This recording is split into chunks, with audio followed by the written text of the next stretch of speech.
Hey y'all! So today I want to discuss with you all how to refine our mind.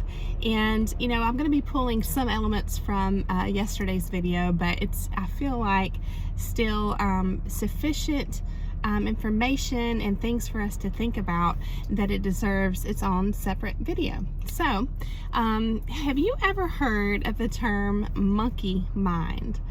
I feel like when you're an honest person and you're open, it's just part of who you are, it's your instinct, it's your nature, then you're the kind of person who tries to see all sides of a situation. You try to consider all aspects of everything. And so because of that, just because you are an honest person by nature, a genuine person by nature, your mind is often filled with so much that it can be overwhelming at times. And so what we're going to do is we're going to discuss how to refine that and intentionally, and how if we don't, how a dishonest person can use that to their advantage and exploit that aspect in us, right? To their benefit, to their gain. So that's the topic for today, and I'm still trying to adjust to pulling together information from different sources to make a presentation for you all. I do miss the book still, and so if you have any recommendations for any particular content for me to look over and give feedback on, feel free to drop that in the comments. I'm always open to anything at all that you've ran across, an article, a book, a movie, a song, poetry, anything whatsoever that we can take and learn a lesson from, right? As part of our personal growth journey. So refining and regimenting our mind. So what I'm reading my notes, which are really like in shorthand. I guess you would call it shorthand. So I'm trying to decipher my shorthand, my own shorthand here. Essentially, when we talk about refining, I think of like whittling down. You know what I mean? Like if you have this huge chunk of content, whatever it is, like if you're an artist and it's a marble, or if it's, like I was saying, you just have so many thoughts in your mind and you want to refine. I think of that as, getting rid of or pushing back or tucking away the pieces that we don't need in the forefront of our mind. So that's kind of the perspective I'm looking at here. And what's interesting about this concept is this. So we can choose what to focus on. So let's just take a situation as an example, okay? And this could be something that that you experienced in your life, like one specific situation, that maybe you could detail out, or like a scene in a play or a movie or something like that. Okay, as an example, if you take this one experience and you ask 5 different people that were there about it, you're likely going to get, if they're only allowed to say like 2 sentences about it, you're likely going to get very different perspectives, and they're all true, but they're only pieces and parts of the truth. So like we were talking about yesterday, we looked at the term cunning intelligence, and that's what a narcissistic person, a toxic, dishonest person, whatever term you want to attach to that, but basically someone who lies, that's what they employ. That's what they embody, is cunning intelligence as a way of how they operate in the world. And we were looking at what that means, the term means, and cunning means to achieve one's ends, one's own ends, right? So you're just looking out for me, myself, and I as a dishonest person. and that's it. But doing so by deceit and evasion. So what we're essentially talking about here is how dishonest people use the process of picking and choosing which truths out of a situation to share with you, and they hide the other truths that would change your opinion completely about the situation or about them if you knew about that. So they're just they're evading. That's just a technique of evasion, and yet it's like their poor attempt at creating some kind of benefit of the doubt for themselves, that it's like, you know, if you're a trusting person, freely trusting person, which many of us have learned to no longer trust freely, but that trust is earned. You know, you might be thinking to yourself, well, I know this is true what they're telling me, or this makes sense what they're telling me, but you may have questions in your mind, and you're thinking you don't really know the other pieces, but you just assume that they're not important, when in reality that would change everything. So that's one technique, that's the way that a dishonest person is going to use the technique of picking and choosing what bits and pieces to grab onto as far as the parts of the truth of a situation. Okay, and so what we can do is we can actually also pick and choose different aspects of a situation to attach to in our mind and to focus on in our mind, but we can do so with the intention of it keeping us in a positive and life-affirming state. So there may be many aspects to a situation, and some of those aspects may be depressing. They may cause you anxiety. They may cause you uncertainty, and all the negative things. And then there may be other aspects. Sometimes you have to zoom out a little bit to see, further of a situation. But you can zoom out sometimes, and you start to see, the silver lining, or you see the good qualities, the good aspects of the situation. And those are the parts that, if we can learn to intentionally hone in and focus on those, and get outside that bubble of just zooming in on that negative part, then we're going to be a lot better off. So it's literally just learning how to pick and choose, which narcissists know how to do this, but they do it for the wrong reason, and it's totally unethical.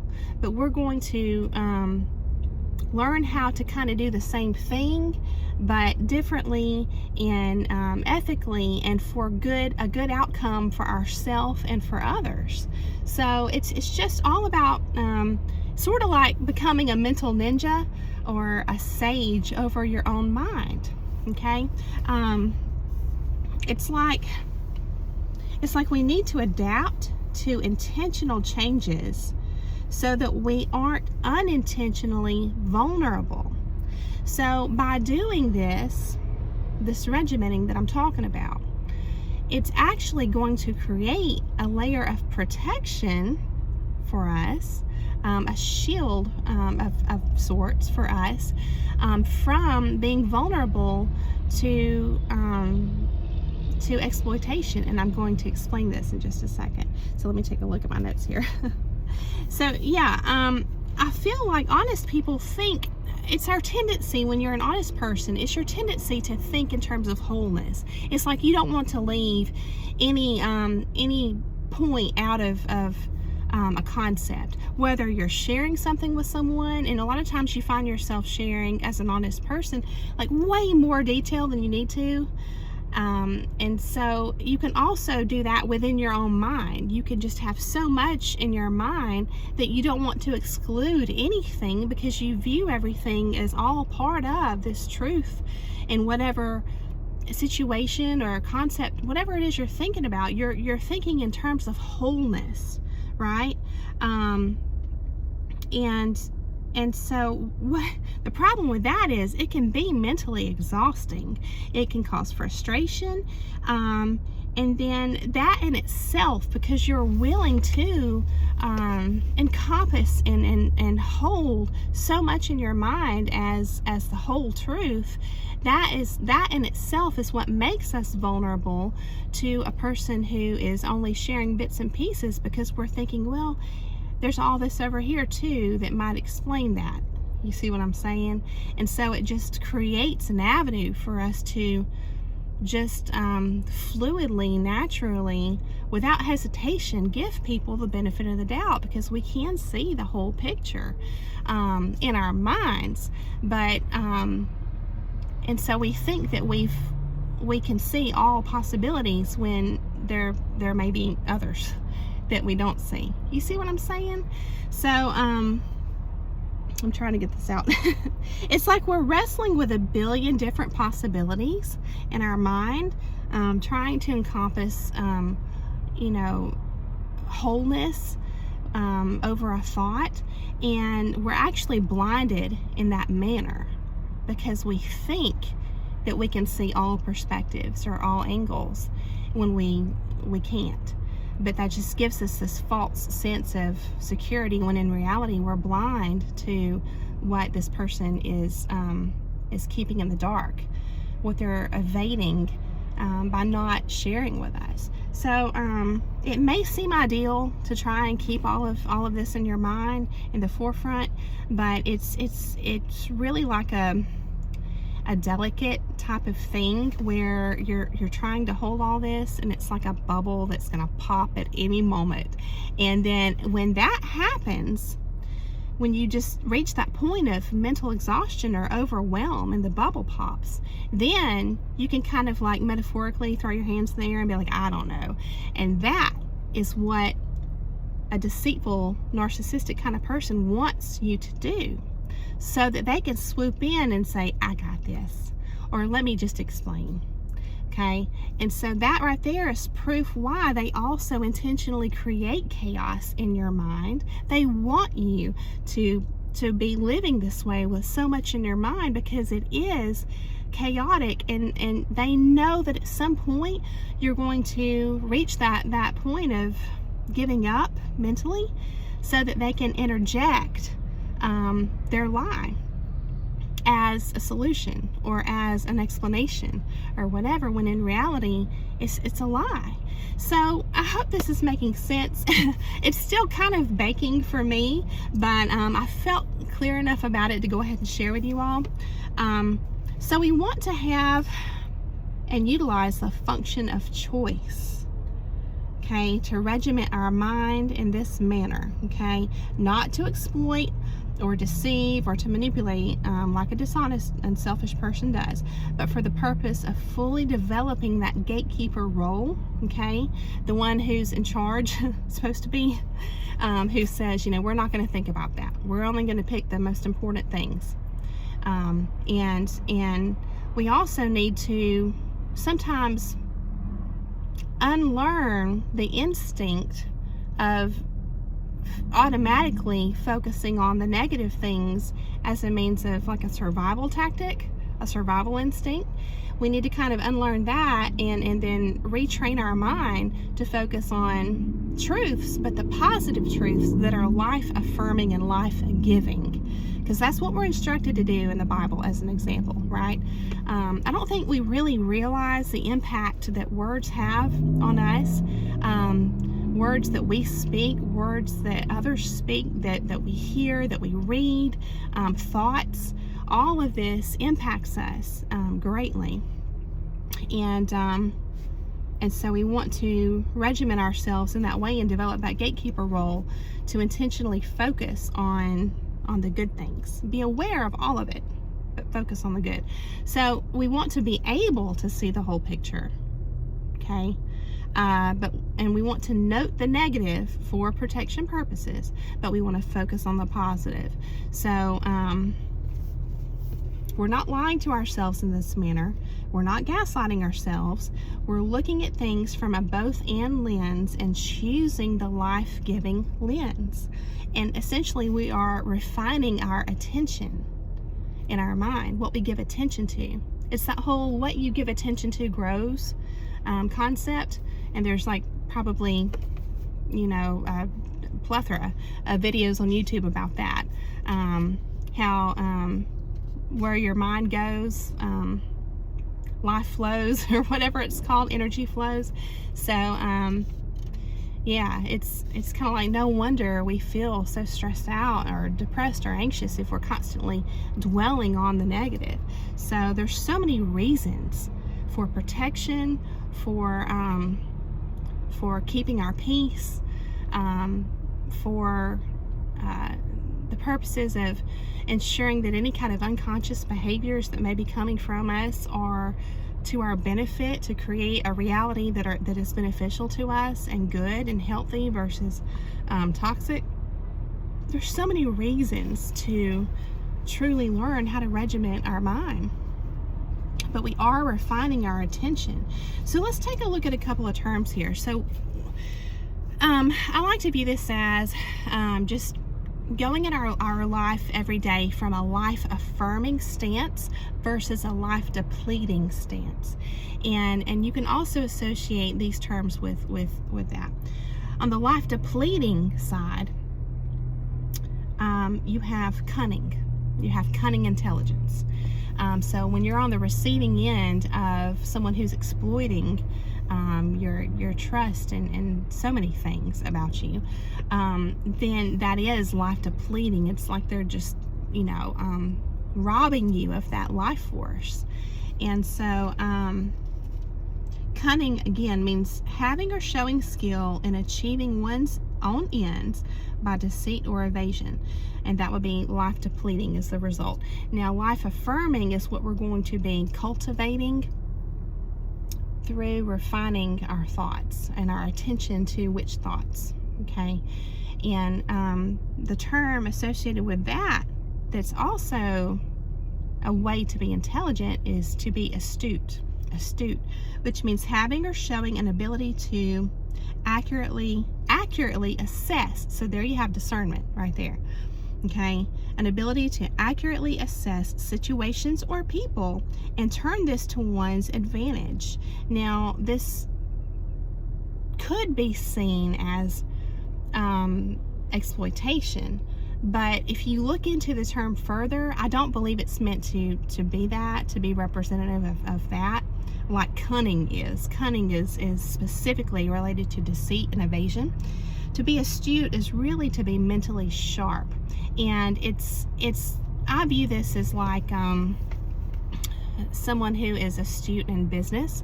They're going to be looking out for the best interest of the business, but also for the customer. It's that win-win mindset, right? So it's still having that ability to accurately assess situations and people. So that's we're going to use that in terms of how we refine our mind. We want to be astute in the way that we refine our mind. We want to accurately assess which thoughts we can use to our advantage to come at life energetically in a life affirming positive manner.